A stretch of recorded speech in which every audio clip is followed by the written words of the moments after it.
Back to my dad's channel. Welcome back to my dad's channel. Welcome back to my dad's channel. Good morning, good evening, good afternoon. This is Phoenix 1987-20 here to bring you my latest episode in my Let's Talk About series. And today's topic, we're going to talk about the N64. Yes, the Nintendo 64. And I was asked to do this by YouTube creator The Underdog, which his link will be in my description below. So, N64 is kind of a unique console. It went a different route than the PlayStation did. It stuck with cartridge gaming. It was only 64 megabytes games, so that again, we're the 64. But do you want to know the twist? What Nintendo had to change before it was released? The original console was originally called Project Reality. As Nintendo always does, they have a code name for all their consoles. And their final name, before the great big name change, was it was supposed to be Nintendo Ultimate, or the Nintendo Ultra 64. But because another company had the license to Ultra 64, Nintendo dropped the Ultra and it just became the Nintendo 64, which was a great name. Can't go wrong. Nintendo 64 megabytes. You know what I'm saying here?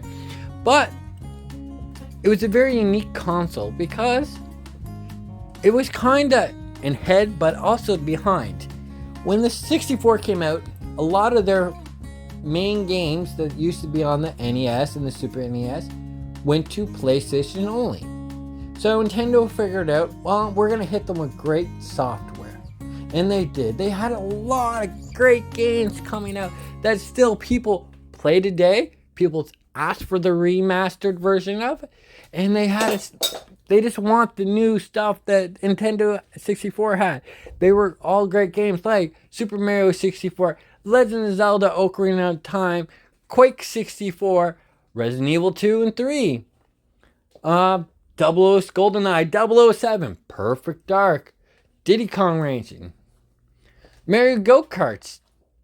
Oh, there's a ton. There was a shitload of great games, and a lot of them so great that it has their own legacy. Some of these games are so talked about to today that was awesome. And Nintendo tried to do other things with the console by introducing the joystick. The joystick on the N64 made games play differently. The C buttons gave games different access. So it wasn't your right joystick, but it worked. And it worked really well. Then they came out with the expansion pack, which boosted up Nintendo's RAM so they could play bigger games, and some games required the expansion pack. So there was game and expansion pack bundles. N64 also had its own memory card slot in the controller. And they also had a rumble pack, so you can feel that rumble. It wasn't the greatest, but you can feel that rumble. Third party came out with a sets that offered both space to plug in your rumble pack and also plug in that memory card,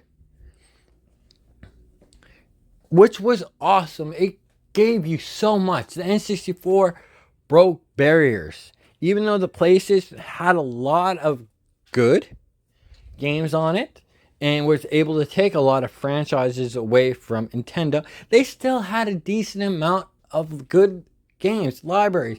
Like today, everybody still talks about one of the world's best shooters. And I'm not lying when I say this. One of the world's best shooters, which was GoldenEye 007. And it's highly praised and how great that game was back in the day. I know a lot of people nowadays that never played that game at all saying, that game was crap. Look at the graphics. Graphics didn't matter. We were up to par with graphics at that time. And it was a fun, challenging game. It was a 4-player shooter for multiplayer. And you didn't have to have internet required to play with your friends. Johnny down the street had the game. Well, guess what? He invited 3 other of his friends, and they played split screen 4 ways. GoldenEye, Perfect Dark, Mario Kart, Donkey Kong. There's a lot of great games. You had the 4 players. And the joysticks were good. And I'm not going to lie. But when you got that freaking drift, or when it broke in your hand, you literally had to go get it a brand new one. You couldn't send it out for repairs. Nope. You had to go get a new one. And what screwed up the joysticks a lot, or screwed up the person's hand, was Mario Party 1, which is one of the best Mario Parties out there. Mario Party 2 was excellent. But the library, the Stellar, had a lot of things. And then out of the blue, Nintendo threw in and tried the add-on, and it was an add-on for the N64, which was the dual disc system. But unfortunately, it did not take off well in Japan. So it gets scrapped before it went worldwide. Which is fair, but again, not fair, because it could have potentially been the big knockout punch that Nintendo needed. But Nintendo did not have faith. They had their internet come through there, their satellite, which was again only available in certain regions. And they had a lot of different stuff for it. It gave people interesting things. They even had something to plug in the controller to play your Game Boy games. Nintendo 64 took many risks. Some of them paid off and some of them didn't. So I don't know what everybody wants out of this, but I do know this.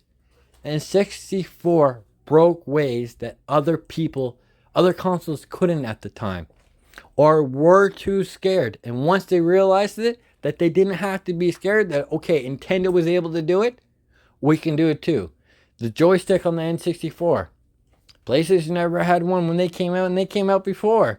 It wasn't until they saw Nintendo had a joystick. This makes games a little bit easier. You know what? We're going to come out with the DualShock controller. And they did. A lot of companies paid attention to Nintendo. Nintendo takes the risk. If the risk pays off, they do it better. And that's how it's always been. The 64, great machine. Great potential. Broke walls down. Made things different.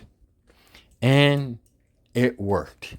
Yes, they did not sell as many consoles as the Super NES or the NES, but because PlayStation was their competition, PlayStation offered something that Nintendo couldn't at the time. A CD player built right in. So, for me, N64 is one of my favorite consoles of all time. And I'm not going to lie, I still play my N64 today. Joystick super loose on it, but that's the way I enjoyed it, because I was able to have that grace period.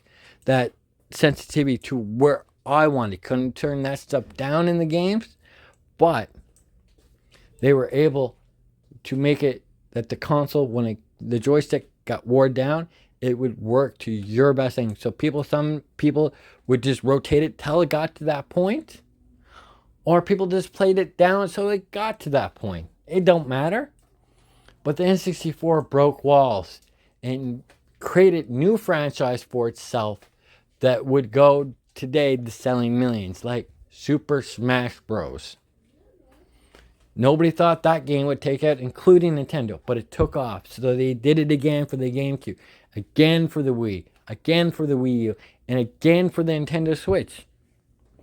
So I want to ask you guys this question, and it's only going to affect people that actually played the machine, not got the ROMs off the internet to play, that actually played this machine. Did you enjoy your N64? Did you love the games that came out? I want you to do me a favor. Drop that answer down in the comment below. And this is the end of my segment. So like I said, drop those comments in the segment below there. I want you to hit that like button. Share this with all your friends and family, and across all your social media platforms. And if you're a non-subscriber on my channel, I want you to do me a solid. Hit that subscribe button and then turn on that notification bell. then if you're my returning subscribers, I do appreciate all the love that you give me. And I will see you soon on my next episode, which comes out this Monday.